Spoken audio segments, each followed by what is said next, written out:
friends, Kim from Stamping Imperfection. I'm here with a video for you with the Hedgehog Hollow subscription box, and this is a monthly subscription that you get in the mail, and it always comes with a really nice card that you can display or frame or do whatever you want with there.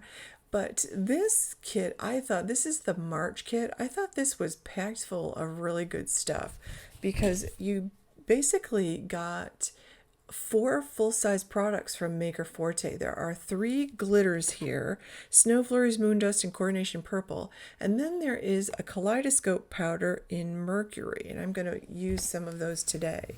Now, if you are a regular subscriber, you got that Moon Fairies stencil, and that means you subscribe to it for like a 6-month period or a 3-month period. So that was a bonus for regular subscribers, that stencil. So I'm looking at this 6 by 8 inch stencil. This is called a Brush of Wings, and I'm thinking that glitter and that Kaleidoscope Powder would be beautiful on those wings. Now this little stamp set is called Fairy Whispers. It's a 4 by 6 inch stamp set, and I'm going to be using this one today because I absolutely love that fairy in the jar. I think it's magical. And you got a third stamp set, which is a sentiment stamp set called Fairy Magic. There was also some Skinny Minis samples in some special paper in the box as well.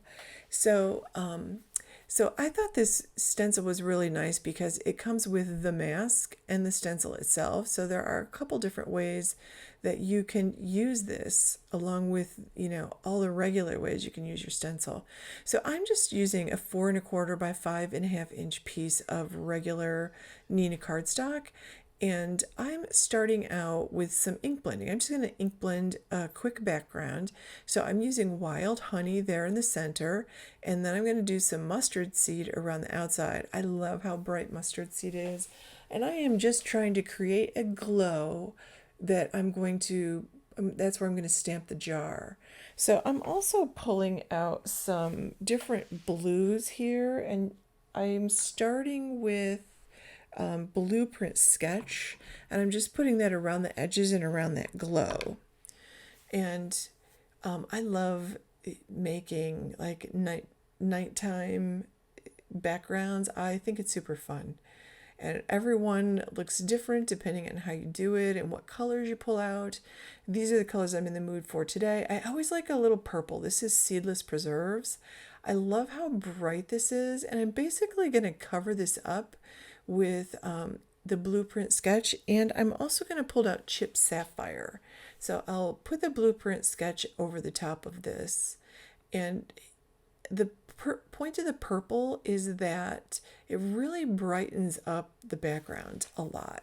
It just makes that blue a little bit brighter. So I'm just blending this nicely, and I'll add a little bit of that Chipped Sapphire around the edges. It's just a little bit darker, it's got a little bit of purple in it, and I'll just go back and forth between the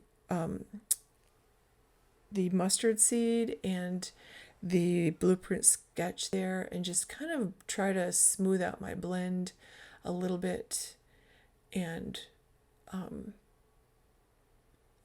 just get a background that I'm happy with. I'm not too fussy about it. If it's not perfect, I don't mind, because skies are never perfect, so I don't worry about it too much. So a while ago I mixed up, actually a couple of days ago, I had this little mister of water, and I put some of the, I believe this is Pluto Kaleidoscope powder in that water, and just mixed it up so that I could spritz it on, and it is so shiny. You can see the shine, because ordinarily I would just use plain water, but why not use sparkle water if you can make it?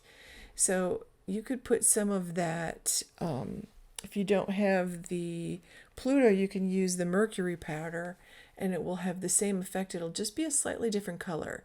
I felt like the Mercury powder had sort of a pink tinge to it. You'll see that in a minute. It's quite pretty, and I think it looks so pretty on this here. So I'm just cleaning up while this paper is drying, And you notice that I blotted it up pretty quickly because the Distress Oxide inks and the Distressed inks are dye inks, so that water will actually cause them to react, which is part of the point of doing it. So you get the distressed look, but it was also going to make it run, and I didn't want that to happen.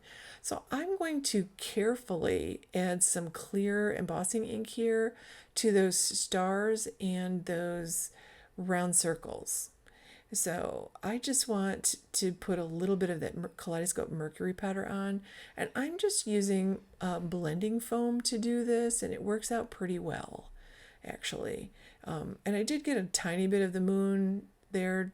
You can see the swipe there, but you know what? I'm going to put my sentiment in that spot so it won't matter.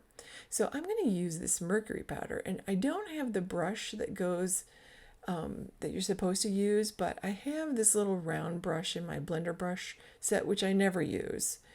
And I use that. You need a tiny bit of this powder, and I just kind of rub it on, and you can see that it's sticking to the clear embossing powder as you're doing it. You might not be able to see it on camera, but certainly you can see it now once I use that sweeper brush to clean off the excess powder.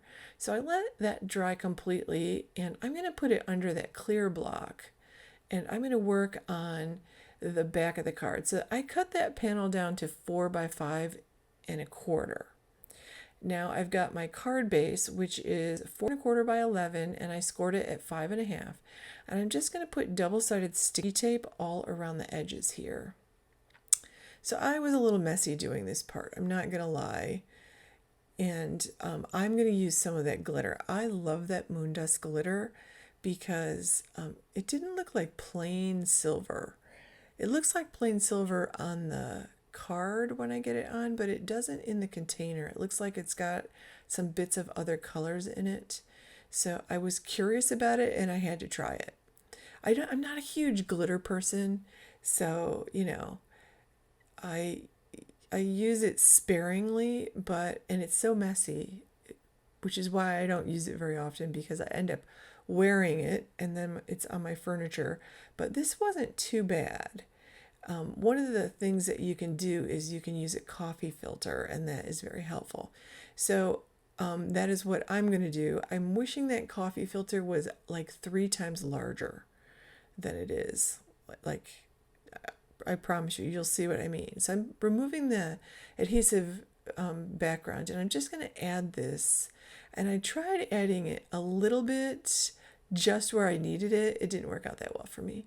Like I just wasn't, I'm not very tidy. I am not a tidy crafter. So usually after making a card or two, my room looks like, you know, Craftageddon. So I'm just trying to use what's there and pour it on, and I'm getting it all over my desk. It's all over my hands, it's all over my desk. It's okay. It does clean up really well. So I usually use a coffee filter because there's less static than if I use paper. So I brush off the excess with that wonderful brush. I love that brush. If you don't have one of those, definitely get one. It cleans up everything. And the stuff doesn't stick to the brush, which is nice. So the next thing I'm going to do is my stamping. I'm going to pull out this little jar. Now, I've already used this. If you haven't used this, you might want to try some of the Maker Forte Primetime Stamp Conditioner Spray. Or you can use I use a high polymer Pentel eraser a lot of times, and that will clean the residue from the manufacturing process off your stamp, and it will prevent it from like sticking to the paper and lifting the paper, and it will also prevent it from not stamping well. So if you condition your stamp before you start, and that primetime conditioner spray works really well.